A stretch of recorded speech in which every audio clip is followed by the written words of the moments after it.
So మళ్ళీ మధ్యలో gap వస్తే మళ్ళీ ఫస్ట్ నుంచి ఏడుస్తారు కదా అని అంటే కొంచెం నేను ఓవర్ థింకర్ అనమాట. కొంచెం చిన్న విషయం కూడా ఇంత పెద్దలాగా ఆలోచిస్తా, ఇట్లా జరుగుతుందేమో అట్లా జరుగుతుందేమో అని.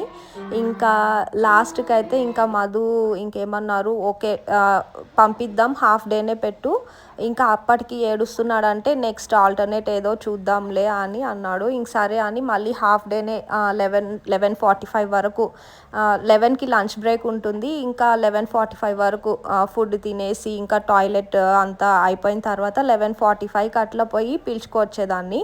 సో అప్పటి నుంచి అయితే ఇంకా ఆడుకుంటున్నాడు అనమాట. మళ్ళీ ఇంటికి వచ్చి పడుకుంటాడు. నేను ఈ డే కేరే ఎందుకు సెలెక్ట్ చేసుకున్నా అంటే మెయిన్లీ ఇది ఇంగ్లీష్లో టీచింగ్ ఉంటుంది. అంటే వేరే డే కేర్స్లు కూడా ఉన్నాయి, కానీ మా ఇంటి దగ్గర అయితే ఇదే కొంచెం ఇంగ్లీష్ టీచింగ్ ఉండే డే కేర్ ఒక్కటే ఉంది. పికప్కి డ్రాప్కి కూడా కొంచెం కన్వీనియంట్ ఉంటుంది కదా నాకు కూడా. ఇంకా వేరే డే కేర్స్లో కూడా మోస్ట్లీ అంటే డే కేర్స్ మొత్తం మోస్ట్లీ రష్యనే ఉంది, లేకపోతే local Tajik language.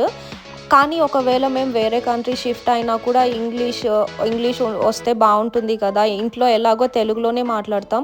So English Telugu ఉంటే బాగుంటుంది, మా అబ్బాయి కూడా కొంచెం కన్ఫ్యూజ్ అవ్వకుండా ఉంటాడు, ఇంకా వేరే లాంగ్వేజెస్ నేర్చుకుంటా అని ఈ డే కేర్ అయితే మేము సెలెక్ట్ చేసుకున్నాం. ఇంక ఇది ఇంటికి కూడా దగ్గరగా ఉంటుంది. ఇంకా ఫీజ్ గురించి చెప్పాలంటే ఇప్పుడు లోకల్ డే కేర్స్ కంటే ఇది కొంచెం ఎక్స్పెన్సివ్ సైడే ఉంది, ఎందుకంటే ఇంగ్లీష్ టీచింగ్ ఉంది కాబట్టి. కానీ యాక్టివిటీస్ మాత్రం బాగా చేపిస్తున్నారు అనమాట. సెన్సరీ గేమ్స్ అని, మ్యూజిక్, డ్యాన్స్, టేక్వాండో, ఇంకా అబాకస్ కూడా ఉంటుంది వీక్లీ వన్స్. సో బాగుందన్నమాట ఓవరాల్గా.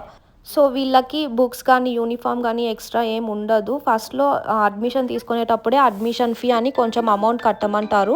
అందులోనే వీళ్ళకి కావాల్సిన క్రాఫ్ట్ పేపర్స్, పెన్సిల్స్, పెయింట్స్ ఇవన్నీ అందులోనే ఉంటాయి. మనమేం ఎక్స్ట్రా తీసి పంపించని అవసరం లేదు.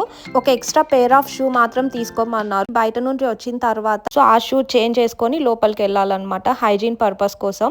వీక్లీ 5 days వర్కింగ్ ఉంటుంది, Monday to Friday. Every Monday food menu share చేస్తారు వీక్ మొత్తానికి, ఈ రోజు ఇది అని. సండే ఈవినింగ్ కి వీడియోస్ అన్ని పంపిస్తారనమాట ఆ వీక్ మొత్తం ఏం చేశారు అని. ఇంకా అక్కడ కిడ్ సైజ్ టాయిలెట్స్ ఉంటాయి, నార్మల్ కాకుండా స్మాల్ సైజ్ లో ఉంటాయి అనమాట, స్పెషల్లీ ఫర్ కిడ్స్. ఇంకా అది చూసిన తర్వాత ఇంటికి వచ్చిన తర్వాత కూడా కమోడ్ లో టాయిలెట్ పోవడం అలవాటు అయింది నితీష్ కి. ఇంకా షూ కూడా వాళ్ళే తీయాలి, వాళ్ళే వేసుకోవాలి, అది కూడా ఇంటికి వచ్చిన తర్వాత కూడా అలానే అలవాటు అయింది అనమాట. ఇంకా మొన్న వింటర్ క్రాఫ్ట్ కాంటెస్ట్ కూడా కండక్ట్ చేశారనమాట. దాంట్లో పార్టిసిపేట్ చేసినందుకు నితీష్ కి గిఫ్ట్ కూడా ఇచ్చారు.